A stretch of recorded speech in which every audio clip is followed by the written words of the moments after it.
भाइयों बहनों, आपने उस आदमी को प्रधानमंत्री बनाया है जो पूरे अमेरिका और यूरोप को अनाज दिलवा सकता है, जो पूरे यूरोप को फाइनेंशियल सपोर्ट दे सकता है, पूरे जापान को घर दिलवा सकता है। अब देखिए अमेरिका, जिसको एक सुपर पावर कहा जाता है, उस अमेरिका जो पूरी दुनिया के मसले हल करता है, उनके मसले हल करने की जरूरत पड़ गई है मोदी साहब की, उन्हें जरूरत पड़ गई है बड़ी बेसब्री से। पूरे जर्मनी की कुकिंग हैबिट्स को चेंज कर सकता है, पूरे रशिया का इलेक्ट्रिसिटी कनेक्शन दे सकता है। तो आप तो कहेंगे कि ऐसा आदमी हो ही नहीं सकता, और वो है आज का प्रधानमंत्री। और ये हमारे लिए बड़ा प्राउड है कि यूएसए जो सुपर पावर है उसमें हमारे एशियन जाके खड़े होकर उन्हें समझाएंगे और बताएंगे। आज अमेरिका के जो नेशनल सिक्योरिटी एडवाइजर हैं, वहां पे उन्होंने जो मोदी का दौरा है अमेरिका का अगले मेरे ख्याल में हफ्ते 10 दिन में होना है, उस हवाले से कहा है कि ये बहुत अहम दौरा है और अमेरिका और हिंदुस्तान के माबैन बायलैटरल रिलेशंस जो अब हैं या होने जा रहे हैं वो 21वीं सदी के सबसे अहम बायलैटरल रिलेशंस होंगे, यानी कि इतनी सिग्निफिकेंस इंपॉर्टेंस अहमियत दे रहे हैं वो हिंदुस्तान को। अफसोस वाली बात है और शर्म भी नहीं आती के साथ नेबरिंग कंट्री है वो किन बुलंदियों पे जा रहे हैं, वो क्या कर रहे हैं, शर्म भी नहीं ना आती। एक होता है शर्म आ जाए थोड़ी सी, वो भी नहीं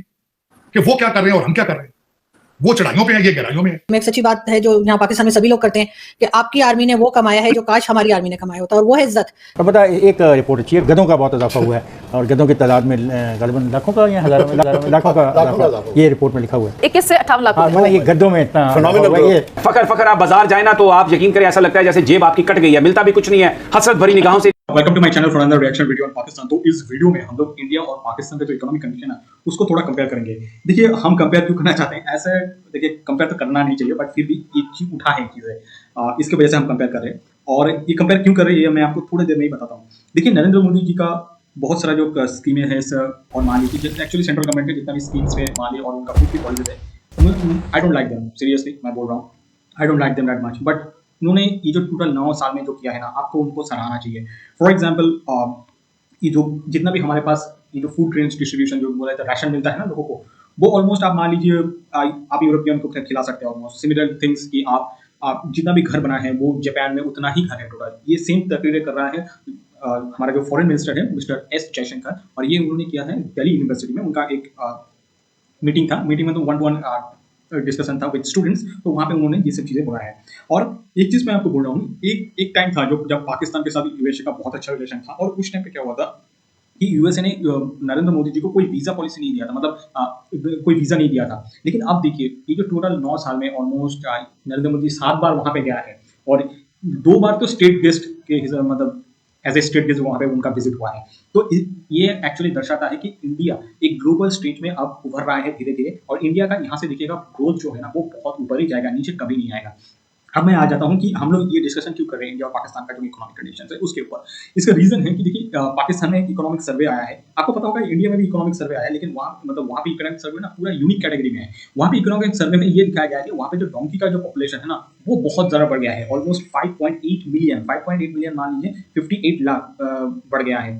तो इसके लिए वहाँ पे बोल रहे हैं कि हम लोग क्या कहते हैं कि ये जो डोंकी इतना बढ़ गया है ना, मतलब पाकिस्तान में डोंकी है वो चाइना में भेज दो। आपको पता है चाइना तो हर कुछ खाता ही है, ठीक है, इससे हम उन लोगों का पैसा मिल जाएगा। सोचो ये सभी कंसेप्ट होना आता कैसे है नहीं पता किसी को।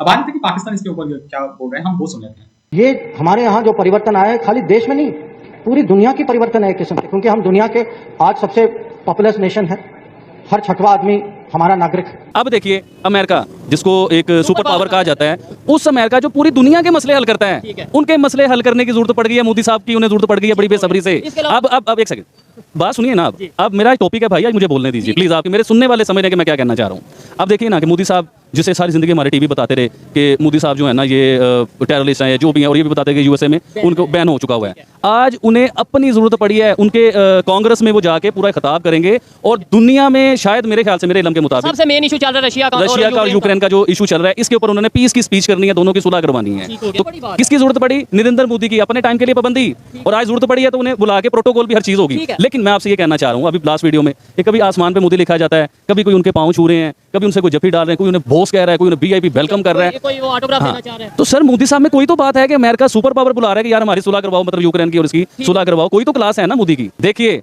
आपकी दोस्ती हो इंडिया के साथ और आपके मुल्क को फायदा मिल रहा हो, जैसा कि फॉर एग्जांपल वो स्पीच के लिए हमारे पार्लियामेंट में आते हैं, वो पाकिस्तान के पार्लियामेंट में इंडियन प्राइम मिनिस्टर आके स्पीच, बड़ी बात नहीं है, Indian prime minister super power के उधर जा सकते हैं, पाकिस्तान में नहीं आ सकते। और वो पाकिस्तान जो इस अंधेरों में खोया हुआ है, वो तो दुनिया में सुपर पावर है, अमेरिका तो सुपर पावर है। उनकी देखें, उनके पीस के लिए किनको बुला रहे हैं? मोदी साहब को। हमारे कश्मीर का पीस के लिए सर, अगर आपका कश्मीर का मसला हल होता है मोदी साहब को बुला के, आपको पेट्रोल सस्ता मिलता है मोदी साहब को बुला के, आपको ट्रेड फ्री हो जाती है मोदी साहब को बुला के, तो सर वेलकम, अभी करो ये काम। इससे क्या होगा कि आपके मुल्क को फायदा मिले, पाकिस्तान को जी हमारे मुल्क को फायदा मिले। और हम लोग हर इंटरव्यू में जो बात होती है कि हम लोग अपनी अना से बाहर आना पड़ेगा। इस अना से जब हम बाहर निकल आएंगे, आप देखिए पाकिस्तान भी तरक्की करेगा और ये मुल्क कहां से कहां जाएगा। बाजवा साहब को देख करके सारे इंडियंस इंफीरियरिटी कॉम्प्लेक्स में जरूर आ गए हैं।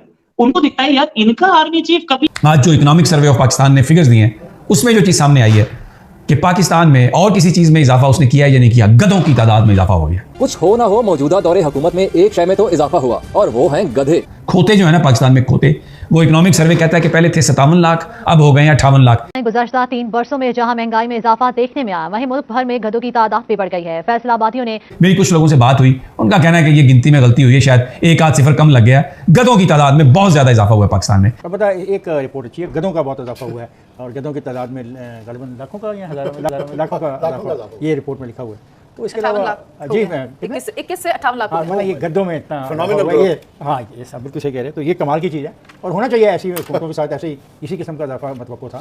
7,000 अरब रुपए चाहिए हुकूमत चलाने के लिए, होंगे नहीं। आज़ाद चल ही रहा था कि पाकिस्तान में IMF मिशन के चीफ ने सियासी बयान दाग दिया। अब ऐसे में प्रोग्राम बहाल होने की जो रही सही उम्मीद थी वो खत्म हो गई और हुकूमत को भी कह ले कि जवाब मिल गया। अच्छा, वफाकी वज़ीर ख़ज़ाना साग डार साहब कल बजट तजावीज़ ऐवान में पेश करेंगे और जो बजट का हुजूम है वो 14,500 अरब रुपए तजवीज़। गुज़श्ता 3 वर्षों में जहां महंगाई में इजाफा देखने में आया, वहीं मुल्क भर में गधों की तादाद भी बढ़ गई है। फैसलाबादियों ने किया जा रहा है और माली साल 2023-24 के जो बजट है इसमें माली खसारा जो है वो 7.7% रखे जाने का इम्कान है और अगले माली साल के लिए टैक्स वसूलियों का जो हदफ है वो 9200 अरब रुपए रखे जाने का इम्कान है। अच्छा, जो माहिरीन हैं वो क्या सोच रहे हैं इस हवाले से? दावा तो ये किया जा रहा है कि जो बजट है वो बड़ा अच्छा होगा, लेकिन किस तरह अच्छा होगा, फैक्ट्स एंड फिगर्स पे बात करेंगे। मेरे साथ मौजूद हैं साबिक चेयरमैन एफ जैदी साहब। शहबाज जैदी साहब, बहुत शुक्रिया आपका ज्वाइन करने के लिए, वक्त देने के लिए। शहबाज जैदी साहब, आवाम को मनाएं तो IMF रूठ जाएगा, हुकूमत अब किसको मना रही है? कल बजट में क्या तवक्कुआत हैं आपको आने वाले बजट से? देखिए बिस्मिल्लाहिर्रहमानिर्रहीम, देखिए पहले हम थोड़ा फैक्ट्स एंड फिगर को एनालाइज कर लें। जो आज इकोनॉमिक सर्वे आया है उसने ये बात एक्सेप्ट की है कि पाकिस्तान का जो पिछली साल की गवर्नमेंट है वो किसी भी टारगेट को मीट करने में कामयाब नहीं हुई। कोई भी टारगेट मीट नहीं हुआ और तकरीबन तमाम टारगेट्स में गवर्नमेंट ने फेल किया है। इस पे कोई सेकंड ओपिनियन नहीं है, ये सारी चीजें इकोनॉमिक सर्वे में लिखी हुई हैं, इस पे कोई डिबेट करने का फायदा नहीं है। अच्छा, दूसरी बात यह है कि आपने बात की IMF की, अगर आप मुझे फॉलो करती रही हैं तो मुझे IMF के मैटर पर और पाकिस्तान के जो बैरूनी इमदाद का मसला है और जिसको आप जो मर्जी नाम दे दें उस पर भी मुझे कोई कंफ्यूजन नहीं है और मैं इस बात पर बिल्कुल क्लियर हूँ कि पाकिस्तान अपने बैरूनी खर्चाजात की अदायगी नहीं कर सकता। ये मुझे कोई डाउट नहीं है इस बारे में। कल एक बड़ा दिन है, बजट पेश किया जाएगा और एक्सपेक्टेशन जारी बात है आवाम को बजट से अच्छी ही है। आगे इंतखाबात में जाने, इंतखाबात में कितना भी ताखीर कर ले, कितना भी लेट से ले, बहरहाल इंतखाबात में तो जाना है और जब इंतखाबात में जाएंगे उससे पहले मेरे ख्याल से बजट अगर अच्छा पेश कर दिया जाए तो एक अच्छा मौका है आवाम की जो दिलआजारी हुई है या आवाम जो आपसे नाराज है, नाला है आवाम का दिल जीतने के लिए। बजट कितना आवाम दोस्त होगा, इसमें कितना रिलीफ दिया जाएगा, इसमें दावे बहुत ज्यादा किए जा रहे हैं। अब ये इस हफ्ते से जारी बात है बजट के हवाले से लोग बात कर रहे हैं और जो प्रोग्राम में हुकूमत की जानिब से जिनके रहनुमा है, नुमाइंदगान आ रहे हैं, शिरकत कर रहे हैं, तो उनसे मैं भी बारहा एक ही सवाल पूछ रही हूँ कि आप लोग कह रहे हैं जो बजट है वो आवाम दोस्त होगा, यानी आवाम को रिलीफ दिया जाएगा। आज भी सागदार साहब ने कुछ रिपोर्टर्स के साथ जो गुफ्तगू की तो उन्होंने ये बोला कि हम रिलीफ देंगे, बहुत सी चीजें उन्होंने बताई, 20 से 30% जिस सरकारी मुलाजिमीन है उनकी तनख्वाहों में इजाफा भी किया जाएगा, कुछ चीजें जो अशिया खुरोनोशन की कीमतों में कमी भी होगी। अच्छा, शहबाज जैदी साहब ने दोबारा ज्वाइन करें। शहबाज जैदी साहब का राब्ता मुनक़ता हो गया था, मैं चाहती हूँ वहीं से शुरू करें। देखिए, आप जो लोग बार-बार आप लोगों ने एक लफ्ज कह दिया है अवाम दोस्त। ठीक है, बात ये है कि गवर्नमेंट किसी की भी हो इस वक्त आप लोग कौन? शहबाज जैदी साहब, ये हुकूमत वाले कह रहे हैं ना कि आवाम दोस्त होगा, रिलीफ दिया जाएगा। मैं तो अभी भी परेशान हूं कि हो, अल्लाह करे हो। मुझे तो यकीन नहीं आ रहा, कल आएगा बजट तो पता चलेगा। जी नहीं हो सकता ना। देखिए, पॉसिबिलिटी नहीं है ना। हमें अल्फाज में खेलने का फायदा नहीं है ना। ग्राउंड रियलिटी ये है कि पाकिस्तान के जो हालात हैं, कोट कर रहे हैं कि वो दावा कर रहे हैं। हाँ, तो कोट करें, आप दावा तो सुनती रहे ना। अब बात यह है कि क्या हम आगे आने वाले दिनों में महंगाई कम हो सकती है, क्या डॉलर नीचे आएगा?